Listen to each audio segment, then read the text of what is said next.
मैं आदर्श credit cooperative society में कार्यरत था, तो मैंने लोगों से कुछ पैसे लेके आया था एजेंट के रूप में।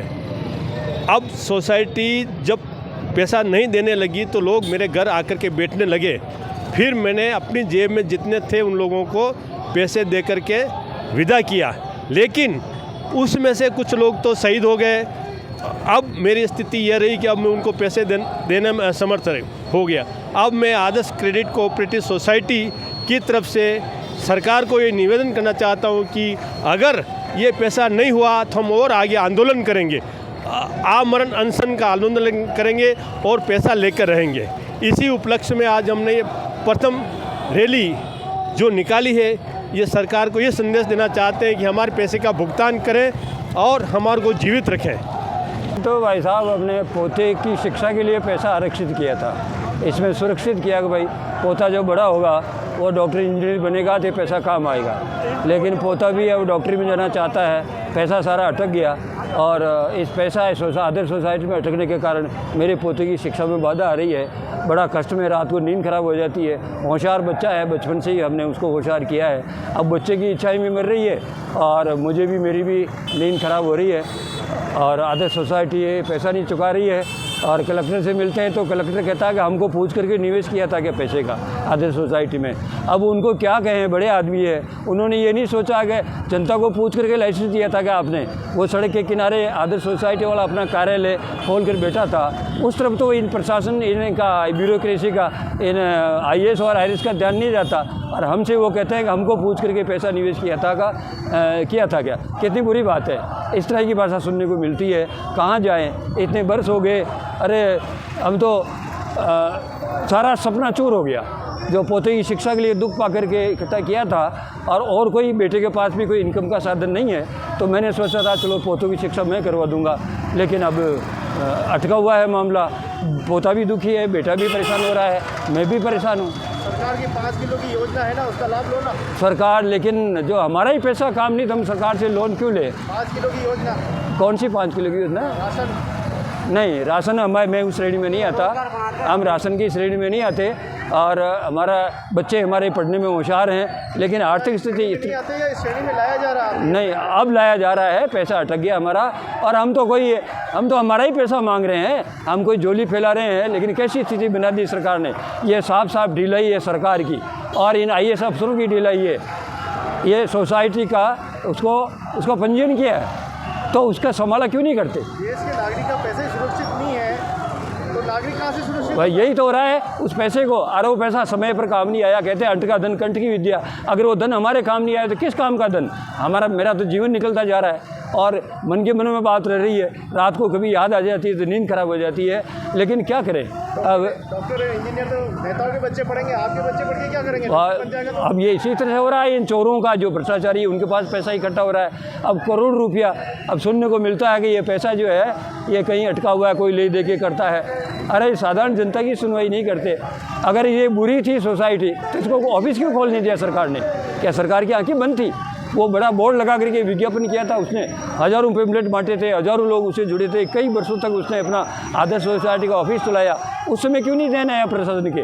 हमारे यहाँ तो वो कोर्ट के सामने ऑफिस था, सीधा SDM के सामने लगा हुआ था। और अब हमसे कहते हैं कि हमको पूछ करके पैसा निवेश किया क्या। कितनी बुरी बात है। इन लोगों को बात करने से पहले सोचना चाहिए, हमारी पीड़ा को समझना चाहिए और हमें जल्दी भुगतान दिलाए। जो हुआ सो हुआ, अभी दिला दे तो हमारे गाँव पर मुहर्रम लगेगा और हमारे बच्चों की शिक्षा आगे बढ़ेगी और 2 साल 3 साल 4 साल उम्र बढ़ जाएगी कि चलो ये काम हो गया है। देर से आए दुरुस्त आए, अब भी हो जाए। सरकार से बार बार विनती है कि अभी शीघ्रता करिए और जल्दी से हमको हमारा पैसा दिला दीजिए। कहा आपने, जब वो कोई अधिकारी ये कहता कि हमको पूछ के निवेश किया था, का बड़ा दुख होता है कि राज्य सरकार के जनता के कोष से तुम लाखों रुपये तनख्वाह ले रहे हो, तो तुम हमको इस तरह की बात सुनाते हो। तुम्हें तो 24 घंटे तनख्वाह बराबर मिल रही है, क्यों नहीं किया? हमको 2018 से हम परेशान हैं, क्यों नहीं सुनवाई की हमारी? और तुम भी इसी देश के हमारे जैसे ही परिवारों से निकले हो। ये क्या तुम्हारा धर्म नहीं है? जब सरकार से तनख्वाह ले रहे हो तो हमारी संभाल जल्दी करो और हमारा पैसा दिलवाइए, और नहीं तो ये आंदोलन के तो हम क्या कर सकते हैं। आंदोलन बड़ा होगा और इकट्ठे होंगे ज़्यादा और सरकार की छाती पर मूंग जलेंगे। लेकिन मैं समझता हूँ कि सरकार संवेदनशील है अब सरकार को सोचना चाहिए कि बहुत देर हो गई है, अब पैसा दिला देना चाहिए। पैसा तो वैसे अमित शाह जो है उसने बदमाशी करके ये पैसा क्या हुआ था आपके साथ? ये हुआ कि उसने जो है ज़बरदस्ती क्या हुआ था आपके साथ? नियम के हिसाब से नियम को मतलब जो है ताक में रख करके लिक्विडिटी लगा दिया, इस कारण से पैसा नहीं मिल रहा है। आपके साथ क्या हुआ? सबसे सब सरकार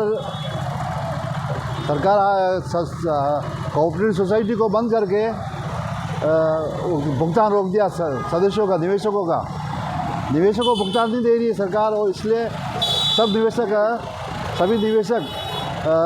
सभी निवेशक अनशन पे आए हुए हैं। पहले क्या स्थिति है, आज क्या स्थिति हो गई? पहले ये आदर्श कोऑपरेटिव सोसाइटी है जो 20 वर्षों तक 19 वर्षों तक अच्छी चल रही थी, आराम से पैसा सभी को एडवांस पैसा मिल रहा था।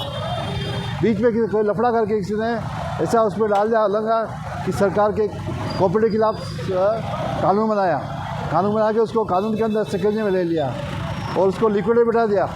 इससे आपको क्या प्रभाव पड़ा? आपके क्या फर्क पड़ा? हमारे पास जो धंधा था वो ख़त्म हो गया। एक तो हम एजेंट है, किसी का 2 पैसा बचत करके उसको बाद में अच्छा पैसा दिला देके गारंटी दी थी आदर्श ने। आप ये बताइए आपके साथ क्या हो रहा है? क्या पटाना हो रही है? हमारे साथ ये पता लगा कि हमने जिसका निवेश करवाया वो हमसे मांग रहा है। 6-6.5 साल हो गए हमसे हमारा मांग रहा है। पैसा डूबा हुआ है। हमारी व्यक्तिगत हमारा ये है कि हमारे बाल बच्चों का परेशानी हो रही है, हमारा पैसा डूबा हुआ है, हमारा पैसा ये खा गई सरकार। अगर ये सरकार चाहे तो हम लोगों का हमारा जीवन दान दे सकती है, बाकी ये सरकार तो आज 6-6.5 साल से हमारा खून पी करके रह गई है। हमारे घर में त्राई हो रही है पैसों के लिए। हम किसके पास जावे? सरकार के अलावा हमारा कौन माई बाप है? कौन हमारी बात सुनेगा? अगर ये हमारा ये लोग अगर हमारी सरकार अगर ये गूंगी बेरी सरकार है, ये गूंगी बेरी सरकार अगर हमें भुगतान करे, थोड़ा शुरू करे, लेकिन शुरू तो करे। आज 6-6.5 साल से हमारे बच्चे बेहाल हो रहे हैं, हमारा कोई सुनवाई नहीं हो रही है। और गवर्नमेंट कह रही है पैसा तुम्हारा, अरे तुमने लाइसेंस तुमने दिया, नाबार्ड का लाइसेंस तुमने दिया और अंदर बैठा करके और जेल में डाल करके क्या हमारा भला होगा? जेल में डालने से कुछ नहीं होगा, भुगतान का तो करना पड़ेगा आपको। सीनियर सिटीजन होते हुए भी आज जो निवेश किया है और राजस्थान भारत सरकार ने जो पैसा दिया है, उनको लाइसेंस दिया है और उन्होंने ये लागू किया है कि भाई आपका पैसा आज सुरक्षित नहीं है। 6 साल से पीड़ित हो रहे हैं, घर और परिवार में कलेश हो रहा है कि आपने पैसा क्यों लगाया। आज उनको जवाब देना बड़ा भारी पड़ रहा है ये। और हम केंद्र सरकार और राज्य सरकार से कहते हैं कि वो फटाफट हमारा जो निवेश किया गया है।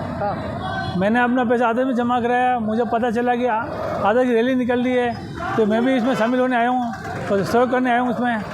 मुझे भी मेरा पैसा चाहिए। क्रेडिट कोऑपरेटिव सोसाइटी जो वर्ष 1999 से चल रही थी, उसके बाद इसको सरकार ने मल्टी स्टेट का लाइसेंस दे दिया।